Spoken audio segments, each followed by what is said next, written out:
গত 19 আর 20 অগস্ট যাদবপুরে তাণ্ডব আর সেই ঘটনার তদন্তে এবার ক্যাম্পাসে পুলিশ। যাদবপুর বিশ্ববিদ্যালয়ে এসিপি মনোজ কুমার ঝা। আমরা দেখেছিলাম গত 19 এবং 20 অগস্ট কিভাবে উত্তপ্ত হয়ে উঠেছিল যাদবপুর, আর সেই ঘটনার তদন্তেই এবার ক্যাম্পাসে পুলিশ। কথা বলবো, বিশ্বজিৎ রয়েছেন আমাদের সঙ্গে।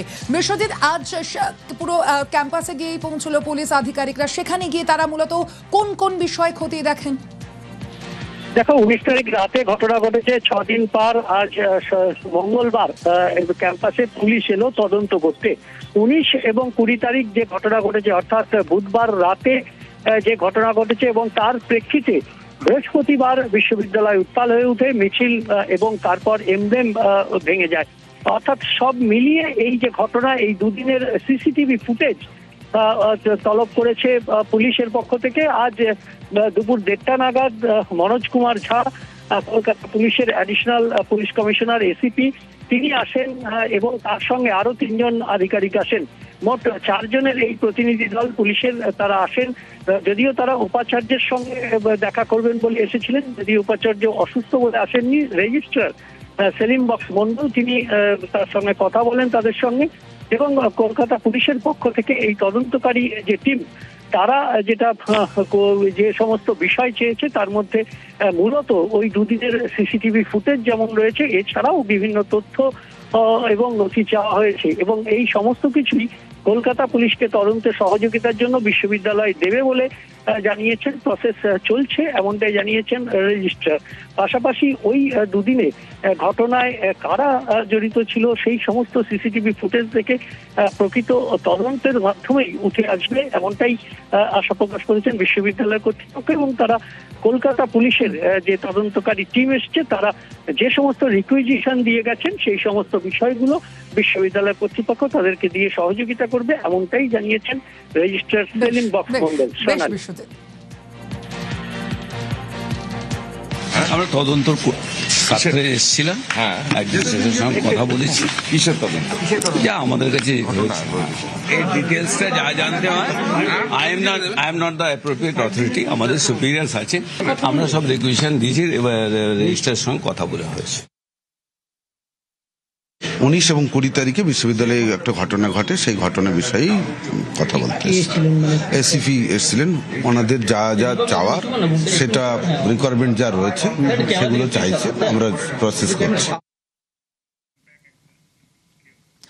যত কাণ্ড যাদবপুরে, ছাত্র রাজনীতির নামে ক্যাম্পাসে নৈরাজ্য বলে তোপ দাগলেন রাজ্যের মন্ত্রী দিলীপ ঘোষ। পাশাপাশি তিনি তার আরো বক্তব্য, যাদবপুরে ঘুঘুর বাসা, বাবুল সুপ্রিয় হেনস্থার প্রসঙ্গ টেনেও তোপ দিলীপ ঘোষের।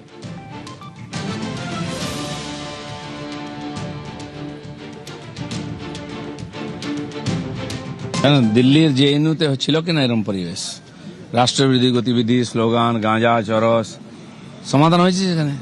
দেশ বিরোধী শক্তির আধিপত্য ছিল। বিবেকানন্দের স্ট্যাচু ওখানে প্রতিষ্ঠিত হয়েছে।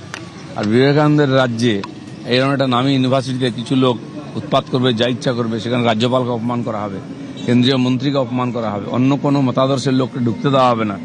এরকম চলতে পারে না। পশ্চিমবাংলা থেকে বাংলাদেশি রাজ চলে গেছে, ওখান থেকেও চলে যাবে। আর তার জন্য শুরু হয়েছে অপারেশন, চলবে ধীরে ধীরে। এবং যারা ওখানকার ইউনিভার্সিটি কর্তৃপক্ষ, সম্মাননীয় আর উপাচার্য থেকে আরম্ভ করে সবাইকে এইভাবে সতর্ক থাকা উচিত। কলেজে, ইউনিভার্সিটিতে পুলিশ যাবে না, ঠিক আছে, কিন্তু অ্যাডমিনিস্ট্রেশন ঠিক থাকা উচিত, পড়াশোনার পরিবেশ ঠিক থাকা উচিত, নিরাপত্তা ঠিক থাকা উচিত, না হলে তো সমস্যা হবেই উল্টো দিক থেকে। এর আগে অনেক ঘটনা ঘটেছে, কাউকে অ্যারেস্ট করেছে ইউনিভার্সিটি। বাবুল সুপ্রিয়কে যেভাবে অসম্মান করা হয়েছিল, তার বিরুদ্ধে আমরা গিয়ে ওখানে সার্জিক্যাল স্ট্রাইক করিয়েছিলাম। জানি কর্তৃপক্ষ করতে পারবে না, ঘুঘুর বাসা আছে। রাজ্যপালকে যেভাবে অপমান করা হয়েছিল, এটা তো কেউ সহ্য করতে পারে না। আমরা পারিনি, সহ্য করব না, আমরাই পরিবর্তন করব। এই যাদবপুর কাণ্ড নিয়েই আমরা দেখেছি ইতিমধ্যেই সরগরম রাজ্য রাজনীতি। আমরা দেখেছি গত 19 এবং 20 অগস্ট যেভাবে যাদবপুর উত্তপ্ত হয়ে উঠেছিল, এবং সেখানেই বারংবার কিন্তু একাধিক বিতর্ক সামনে এসেছিল। এবং যাদবপুর বিশ্ববিদ্যালয়ের মধ্যে কিভাবে এই দুই যে গোষ্ঠী, তাদের মধ্যে সংঘর্ষ, এবিভিপি এবং এসএফআই এর মধ্যে যে সংঘর্ষের ঘটনার যে সূত্রপাত হয়েছিল গত 19 অগস্ট, এবং তার পরবর্তীতে 20 অগস্ট যাদবপুর ক্যাম্পাসে ভাঙচুরের ঘটনাও আমরা দেখেছি ঘটতে। এবং তার 6 দিন পরে একদিকে যেমন সেখানে আমরা দেখতে পাচ্ছি ক্যাম্পাসে পৌঁছেছে আজ পুলিশ আধিকারিকেরা, তারা বিভিন্ন বিষয় খতিয়ে দেখা হচ্ছে তাদের তরফ থেকে। সিসি ক্যামেরার যে ফুটেজ, সেই ফুটেজ ইতিমধ্যেই দেখা হচ্ছে। একই সঙ্গে আমরা দেখেছি যে তদন্ত কমিটি, তারা কিন্তু বিভিন্ন বিষয়গুলি খতিয়ে দেখছে। অনুসন্ধান কমিটি গঠনের কথা বলা হয়েছে, একাধিক পদক্ষেপ ইতিমধ্যেই নেওয়া হয়েছে বিশ্ববিদ্যালয় কর্তৃপক্ষের তরফ থেকে। আর ঠিক এরই মাঝে বিজেপি নেতৃত্বের তরফ থেকে কি বলা হচ্ছিল আপনাদের শুনিয়েছি ইতিমধ্যেই। দিলীপ ঘোষের বক্তব্য এ বিষয়ে আপনাদের সামনে রাখলাম। যাদবপুরে ছাত্র রাজনীতির নামে ক্যাম্পাসে নৈরাজ্য চলছে বলে তোপ দেখেছেন ইতিমধ্যেই রাজ্যের মন্ত্রী দিলীপ ঘোষ। তার কি বক্তব্য ছিল সেই বক্তব্য আপনাদের শুনিয়েছি। এবং এই ঘটনা নিয়ে মূলত যাদবপুর বিশ্ববিদ্যালয়ে যেভাবে আমরা দেখেছি যে গত সপ্তাহ থেকেই মূলত উত্তপ্ত হয়ে উঠেছিল পরিস্থিতি, এবং সেখানে একাধিক প্রশ্ন বারংবার সামনে এসেছিল। ছাত্র সংসদ নির্বাচন হচ্ছে না, গত 2020 সালে আমরা দেখেছিলাম ছাত্র সংসদ নির্বাচন হতে, এবং তারপরে কিন্তু মাঝে এতগুলো বছর পেরিয়ে গেলেও যাদবপুর বিশ্ববিদ্যালয়ে ছাত্র সংসদ নির্বাচন হয়নি। কিন্তু তা সত্ত্বেও যেভাবে যাদবপুর বিশ্ববিদ্যালয়ে আমরা দেখেছিলাম উত্তপ্ত হতে, ঠিক সেখানেই একাধিক প্রশ্ন উঠে এসেছিল। এবং সেখানেই বিজেপি নেতা মন্ত্রীদের কি বক্তব্য, ইতিমধ্যেই আপনাদের সামনে দিলীপ ঘোষের কি বক্তব্য, সেই বক্তব্য শোনালাম। এবং আগের বিভিন্ন ঘটনার কথাও উল্লেখ করেছেন দিলীপ ঘোষ। বাবুল সুপ্রিয়র হেনস্থার প্রসঙ্গ টেনেও তোপ দেখেছেন আজ রাজ্যের মন্ত্রী দিলীপ ঘোষ। অন্যদিকে যাদবপুরে বামপন্থীদের নিশানা করেছেন কেন্দ্রীয় শিক্ষা প্রতিমন্ত্রী সুকান্ত মজুমদার। যাদবপুর বিশ্ববিদ্যালয় বামপন্থীদের দ্বারা তৈরি করা এমন একটা হেজিমনি, তারা শিক্ষকদের মধ্যে আছেন, ছাত্রদের মধ্যে আছেন। এটা ধাক্কা মেরেছে। একসময় যাদবপুরের ক্যাম্পাসের মধ্যে ভিসি গোপালবাবুকে খুন হতে হয়েছিল, বামপন্থীরা চেপে যান, বিপ্লব করে ভিসিকে খুন করে সে বিদেশে পালিয়ে গেছিল, আমেরিকায় সারা জীবন কাটিয়েছিল। সেই বামপন্থীরা এখন একটু ফিকে বামপন্থী হয়েছে, সেখানে ধাক্কাই গেছে। আবার যদি এরা জোর পেয়ে যায়, এরা আবার ভিসি খুন করবে, ওই ক্যাম্পাসের মধ্যেই খুন করবে ভিসিকে। যাদবপুর ঘটনা নিয়ে বামপন্থীদের নিশানা সুকান্ত মজুমদারের, আমরা কথা বলবো এ নিয়ে। আমাদের সঙ্গে এই মুহূর্তে আরো একবার আপনাদের সামনে রাখবো সুকান্ত মজুমদারের এই বিষয়ে ঠিক কি বক্তব্য। যাদবপুর বিশ্ববিদ্যালয় বামপন্থীদের দ্বারা তৈরি করা এমন একটা হেজিমনি, তারা শিক্ষকদের মধ্যে আছেন, ছাত্রদের মধ্যে আছেন। এটা ধাক্কা মেরেছে। একসময় যাদবপুরের ক্যাম্পাসের মধ্যে ভিসি গোপালবাবুকে খুন হতে হয়েছিল, বামপন্থীরা চেপে যান, বিপ্লব করে ভিসিকে খুন করে সে বিদেশে পালিয়ে গেছিল, আমেরিকায় সারা জীবন কাটিয়েছিল। সেই বামপন্থীরা এখন একটু ফিকে বামপন্থী হয়েছে, সেখানে ধাক্কাই গেছে। আবার যদি এরা জোর পেয়ে যায়, এরা আবার ভিসি খুন করবে, ওই ক্যাম্পাসের মধ্যেই খুন করবে ভিসিকে। আমাদের সঙ্গে এই মুহূর্তে রয়েছেন সিপিএম নেতা বিকাশ রঞ্জন ভট্টাচার্য। বিকাশ বাবু, আপনি শুনলেন সুকান্ত মজুমদারের কি বক্তব্য এই বিষয়ে। সরাসরি তিনি এই ঘটনার প্রেক্ষিতে বামপন্থীদের নিশানা করেছেন, আপনার কি বক্তব্য? সুকান্ত বাবুরা তো চিরকালই ইতিহাসের বিকৃতি করেছেন, ইতিহাসে বিকৃত করেই ওদের সৃষ্টি এবং ওদের নিপাত তাতেই হবে। গোপাল সেনকে যখন হত্যা করা হয়েছিল সেই সময় পরিস্থিতিটা ভাবুন।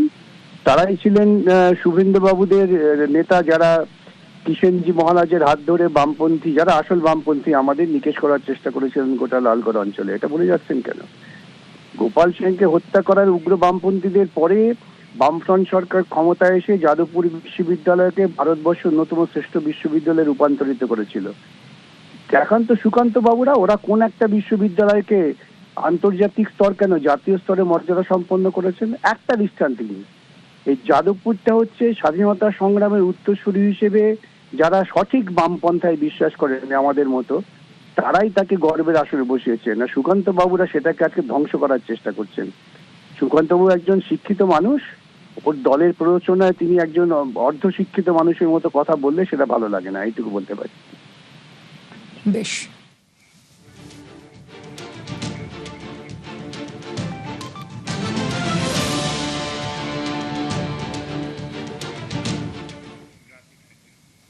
শিক্ষা প্রতিষ্ঠানে রাজনীতির আখড়া করা যাবে না, সচেতনভাবে এই পরিচালন সমিতিতে জনপ্রতিনিধিরা দাবি করেছেন উচ্চশিক্ষামন্ত্রী জগন্নাথ চট্টোপাধ্যায়।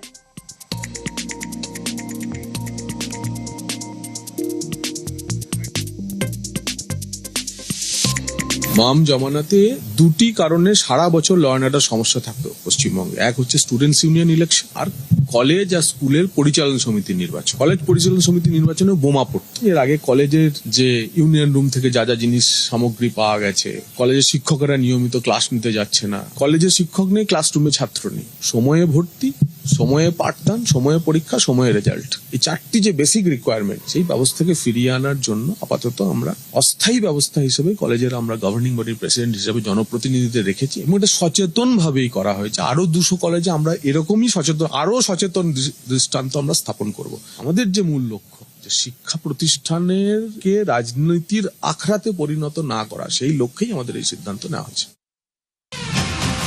মতপার্থক্য থাক, হাতাহাতি বাদ যাক, মতবিরোধ থাক, বিবাদ বাদ যাক, ক্যাম্পাসে তর্ক থাক, সংঘর্ষ বাদ যাক,